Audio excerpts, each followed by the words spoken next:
votre émission servirait de propagande pour le succès d'un projet de renversement des institutions dont vous serez le bénéficiaire ou l'instigateur. Chana,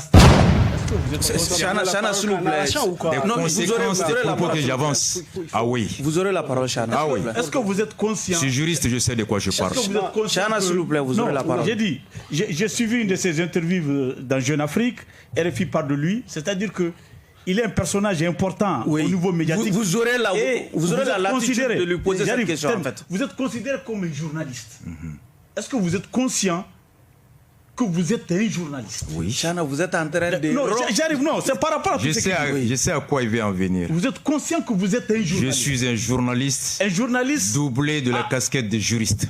Oui, un journaliste a une éthique et une déontologie. Tout à fait. Et vous faites souvent des affirmations, des déclarations, sans souvent l'étayer par des preuves. Ah, vous m'avez suivi? Hein? Vous m'avez suivi? J'ai suivi, j'ai entendu. Alors, et tout à l'heure, vous avez parlé de Diko, vous avez parlé de Boubacar Salah, les mais personnes mises en cause, les personnes mises en cause sont suffisamment matures, responsables pour se taire. Pour se taire, Chana.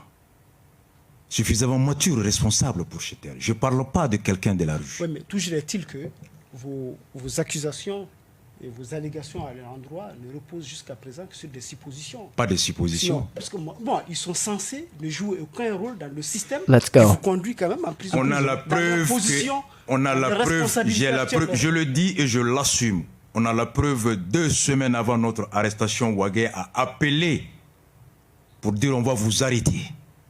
Je le cite bien, colonel Ouagué, ministre de la Réconciliation. Il sait de quoi je parle, Chana. Je suis juriste. Mettons le journalisme même de côté. Il a appelé qui? Non, je ne révélerai pas le nom ici. Au moment opportun, on va le dire. C'est pourquoi je le cite de nom. Mais pourquoi l'imam Mahmoud Diko? L'imam, pourquoi? Oui. Parce que la première personne qui est venue me chercher, l'imam a eu à dire à des gens, il m'entend, que c'est Dra qui me manipule de la part de Léo, le frère de Diko, de Boubou.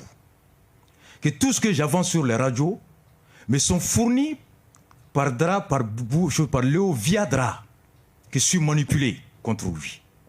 C'est pas une preuve, ça. Excuse-moi. La preuve, c'est quoi? C'est un aveu. On va quand même lui laisser... La preuve en droit... Allez-y, s'il vous plaît. Pour la preuve en droit, c'est quoi? Allez-y. Chana. Oui. La preuve en droit, c'est quoi? C'est les écrits, des témoignages. C'est ça, non? Vous êtes juriste. Je suis un journaliste, je suis juriste, je suis sportif, je suis tout. Alors, mais je suis un maîtrisard en lettres modernes. Mais c'est lui qui estime que c'est faux. Je vais citer mes témoins. À qui il a dit? À moi-même personnellement, comment cette affaire est partie? Comment vous pouvez nous expliquer que pour Boubé, par exemple, ce n'est pas un procès d'intention? Quel rôle il peut jouer dans cette histoire en tant que simple... Vous savez, c'était un procès politique. Ce n'est pas un procès juridique. Oui, quel intérêt commun ces gens-là ont ensemble? Justement, l'intérêt politique, c'est quoi? Non, intérêt commun. Entre Boubé et Diko. La connexion, les nœuds de connexion. La connexion, le nœud de la personne qui a permis à Boubé et Diko de se retrouver pour faire la paix, il s'appelle Mounir Konaré. Et c'est Diko qui me l'a présenté. C'est Diko qui m'a envoyé Kaoudim. Et Kaoudim m'a appelé, il m'a dit, ton père m'a dit de t'envoyer le numéro de quelqu'un qui va prendre contact avec toi et avec lequel il faut échanger. 10 minutes après, Mounir m'a envoyé un numéro. Je l'ai appelé, il s'est présenté. On s'est rencontrés devant le commissariat à Bako Djikrouni. On s'est transporté chez lui. Et c'est de là-bas, il m'a dit, mon père, ton père Diko m'a chargé de te donner des dossiers sur Boubé. Je ne suis pas de nature qui révèle les choses. Donc toi, on te manipulait. On te manipulait contre Boubé. C'est maintenant que tu t'es rendu compte de ça. Je l'ai dit. Ou on tentait ou bien on vous a... Je l'ai dit que Diko m'a manipulé. Je l'ai dit publiquement. Contre Boubé. Contre Boubé. Je l'ai dit sur mon antenne que je présente mes excuses à tout le monde. Je l'ai cru, lui, en lui. À tout le monde ou à Boubé? Même pas à Boubé. Je n'ai pas présenté des trucs à Boubé. Bon. Non. Bon, je n'ai pas présenté des trucs à Boubé pour des raisons que Boubé sait que moi je sais. C'est un procès politique. Bon. Et Boubé, excuse-moi, j'arrive. Vous avez posé la question. Allez-y. D'accord? Et la question se pose comment ce même Boubé et Diko se retrouvent. C'est Boubé contre lequel on s'est mobilisé pour le départ se retrouve après. Parce que Boubé trouve en Boubou une menace de son projet politique. Et Diko trouve Boubou également aujourd'hui une menace pour sa survie politique. C'est Diko qui m'a appelé pour me dire... Vous donnez un poids, une très grande valeur à Boubou qu'on ne voit pas dans l'opinion. J'arrive. Je ne le connaissais pas. Je ne l'ai jamais rencontré que l'autre jour, je suis allé saluer sa mère. C'est la veille de sa nomination comme Premier ministre. Diko m'a envoyé quelqu'un. Va dire à mon fils que je viens de demander à Ibeka de nommer Boubou.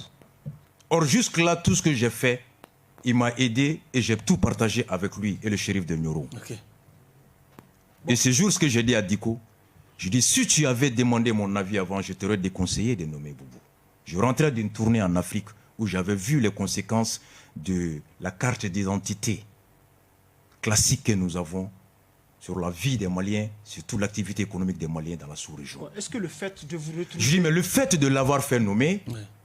on peut ne pas réussir à tel endroit et réussir à tel endroit. D'autant que tu t'es engagé et que Ibeka lui a demandé, est-ce que Diko, si je nomme Boubou, tu t'engages à le soutenir? Et qu'il a donné sa parole à Ibeka. Et il compte sur nous. Je dis, mon père, on t'accompagnera. Je te fais confiance.